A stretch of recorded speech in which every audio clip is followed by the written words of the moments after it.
बिस्मिल्लाहिर्रहमानिर्रहीम। अस्सलाम वालेकुम dear students. CS502 fundamental of algorithm 2 मई इसकी लास्ट डेट है। 3 को भी जमा करवा सकते हैं। पेपर इसका पिछली बुक से ही आता है, यानी क्योंकि थोड़ा सा ही कोर्स है, 182 पेजेस हैं। डॉक एक्स में फ़ाइल जमा करवानी है। मर्ज सॉर्ट इसमें हमने करना है डिवाइड एंड कंकर के थ्रू, और टाइम कम्प्लेक्सिटी हमने फाइंड आउट करनी है गिवन कोड की।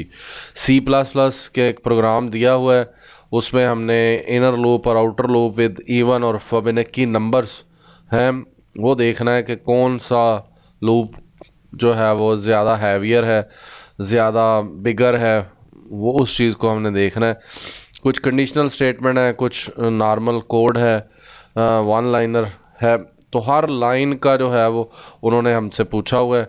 इस कोड को यहाँ पे उन्होंने कहा हुआ है कि जी इस कोड के लिहाज से आपने हमें बताना है how many times each statement execute, time complexity against each statement. तो हर स्टेटमेंट का हमने उन्हें बताना है कि जब वेरिएबल इनिशियलाइज किए तो वो वन टाइम एग्जीक्यूशन हुई और उसकी टाइम कम्प्लेक्सिटी ओ बिग नोटेशन जो है वो 1 है। इसी तरह ही ये जो है इनपुट की स्टेटमेंट्स हैं, टेकिंग यूज़र इनपुट 2 टाइम्स है, और सेम इनकी भी 1 ही होगी।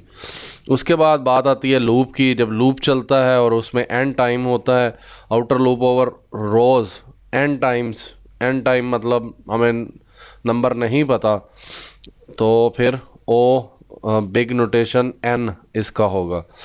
इसी तरह ही सी आउट की स्टेटमेंट है, डिस्प्ले रो है, और वो लूप के लिहाज से चलेंगी, वो भी ओ बिग नोटेशन में आ जाएंगी। इफ़ की कंडीशन है वो भी उसी इनर लूप के अंदर आती हैं।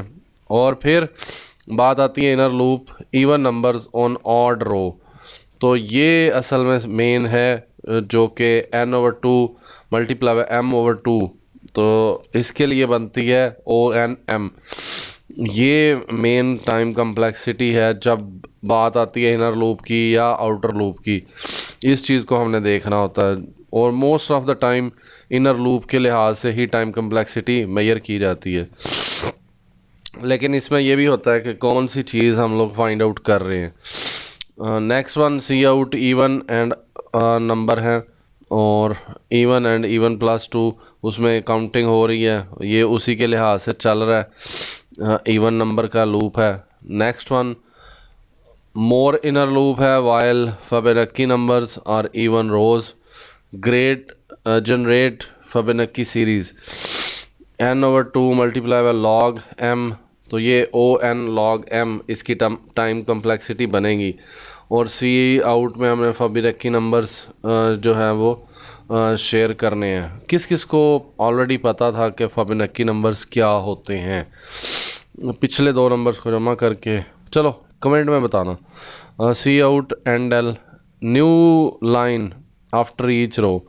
तो एंड एल की भी n टाइम्स है, क्योंकि हर दफ़ा जब भी नंबर आना तो नई लाइन लेके आनी है, तो वो भी ON होगा। तो यहाँ हमारे पास कुछ O1 है, कुछ ON है, कुछ ONM है, और एक ON log m है। मेन हमारे पास ये हैं और ये हैं, इनको हमने देखना है।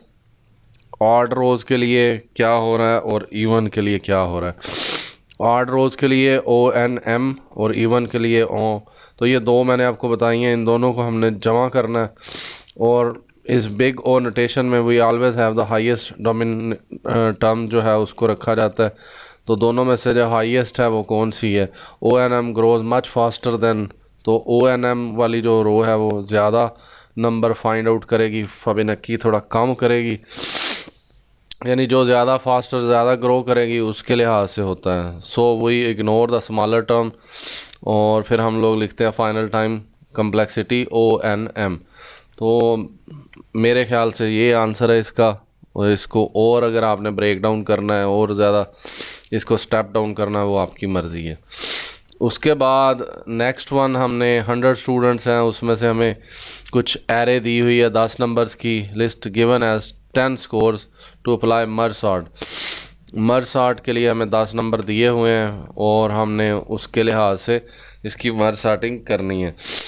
इसमें दो हिस्से होते हैं डिवाइड एंड कंकर में। पहले हम पूरी अरे को डिवाइड करते हैं, 10 नंबर है तो उसको पहले 5 हिस्सों में तोड़ लिया, फिर हमने उन 5 को 2 और 3 या फिर 3 और 2 में भी तोड़ सकते थे, यानी 89 तक ये भी हो सकता था। दो वे होते हैं, जैसे आपकी मर्ज़ी। मैंने इस तरह किया, अगर आप ऐसे भी कर सकते थे 32 90 एक साइड पर रख लें और 78 45 89 एक साइड पर रख लें। जैसे ब्रेक करेंगे 2 3 या 3 2, वो फिर उसी लिहाज से आपने दोबारा वापस भी जोड़ने हैं। तो इसमें पहले ब्रेक डाउन करते हुए तो हमने सिर्फ इसको करना ही है। मैंने ये टेबल यूज़ किया है और कुछ पेंट में जाके इसको फिर टेबल को कॉपी पेस्ट करता रहा हूँ। थोड़ा मुश्किल होता है इसमें, और वैसे बनाना यानी और ज़्यादा टफ़र है। तो ये डिमांड भी है, ये आपकी बुक में दी भी हुई है। 12 और 67 को अलग कर लिया, ये 3 अलग कर लिए। फिर हमने 78 अलग, 45 अलग, 89 अलग, 32 और 90 अलग कर लिया, फिर 32 और 90 को अलग किया। दिस इज़ द टेक्निक, इस तरह ही करना होता है। 12 67 55 99 21, तो हर किस को अलग अलग करना है। फिर वापस जब जोड़ना होता है फिर इसी तरह ही है कि जो छोटा होता है फिर उसको पहले रखते हैं। अब ये 99 21 अलग हो गया, 32 90, 32 छोटा है तो 32 अपनी जगह पे ही रहेगा। यहाँ पे आके असल फ़र्क आता है, तो वो अब हम देखते हैं जब हम इसको वापस जोड़ेंगे। तो ये है जी वापस इसको जोड़ना। वापस जोड़ते हुए हम नीचे से ऊपर जाते हैं और इसमें जो साइड भी आपने देखनी है देख लें। 32 और 90 वापस वैसे ही लिख दिया 89, लेकिन यहाँ पे आके चेंज आएगी 32 और 89 90, इस तरह करेंगे। ये दोनों कौन छोटा है इन दोनों में से? 45 तो पहले, 78 बाद में। अब इधर इन पाँचों में से जो सबसे छोटा है 32 है, फिर 45 है, फिर 78 है, फिर 89, फिर 90, तो इस तरह जोड़ेंगे। अब अगर हम यहाँ से बात करें 99 21, तो पहले 21 फिर 99। इधर 12 और 67 सेम है, लेकिन जब इन तीनों को पिक करके ऊपर लेके गए तो 21 55 और 99 आएगा।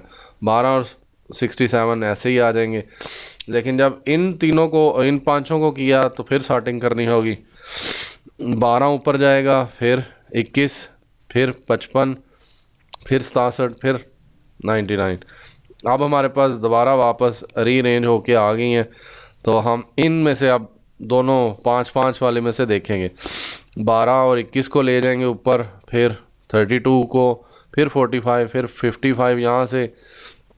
तो दोनों में से जो छोटा होता जाएगा वो चेक करके ऊपर रीअरेंज करते रहेंगे। इसे कंबाइन प्रोसेस बोलते हैं, डिवाइड एंड कंबाइन कर दिया और पहले एक हिस्से में डिवाइड किया था फिर कंबाइन किया।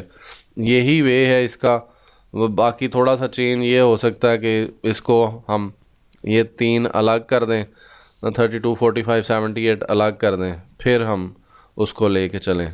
यानी अगर ऊपर से ब्रेक डाउन करना था, जो ब्रेक डाउन में इस तरह हो सकता है कि ये 89 इस साइड पे आ जाए, 32 90 इधर रह जाए। इसी तरह 12 67 और 55 एक साइड पे और 99 21 एक साइड पे हो जाए।